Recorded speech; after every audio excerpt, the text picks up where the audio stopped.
Hello and welcome to another episode of the Classical Republican. Today we are talking about an election in Colorado. Now, nothing too out of the ordinary about that, but a candidate named Greg Lopez, a candidate for governor, is proposing a Colorado Electoral College for governor. Okay, so right now the people elect the governor. It's a popular vote, very majoritarian, but he proposes an electoral college, and what would happen would be you weigh the county votes based on voter turnout.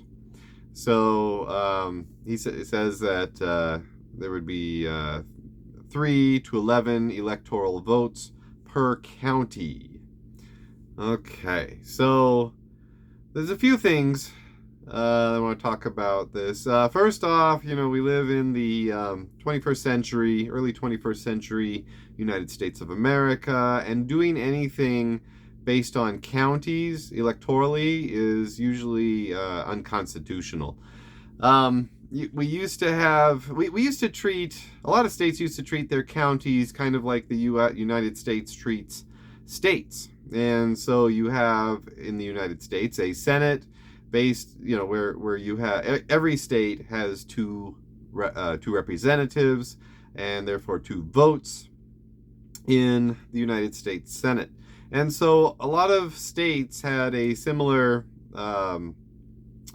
arrangement where the counties were kind of treated like states, and you would have a senator from the county. And then the House would be based on districts. But in the late 20th century, there was a Supreme Court case that overturned that and said that one person, one vote, even in the counties. So that's the way it's been ever since. And so every time there's something where you want to base proportional representation on or non-proportional representation on counties, it doesn't fly. It usually gets shot down. So there's some other issues here. As a classical Republican, I like that. I don't, we don't like majoritarianism. We like people to be elected through various forms. And so also perhaps sortition. Sortition has a long history in ancient democracies and also republics. So this is just for governor. What about the legislature? Maybe have the Senate be chosen by a different measure.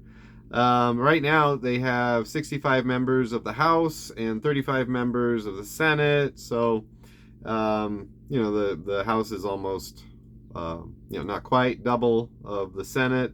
So there's not a lot of distinction between the two chambers, and so that's a little troubling. I mean, if you're gonna have two chambers, make them different. And I live in Idaho, and I critique our legislature the same way. It's composed very similar to Colorado, except they have term limits, and this is very interesting. The term limits turn out to be 8 years in both houses, and so you could do let's see, so you could do terms are 2 years in the House and 4 years in the Senate.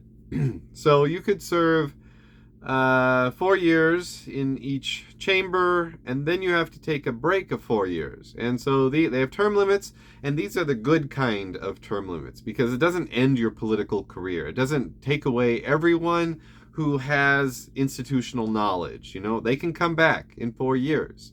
So I think that is excellent. But you know what? If they want to, if they want to try a different way of voting for the governor, then, there's always the Venetian ballot for the common good. Until next time, long live the Republic.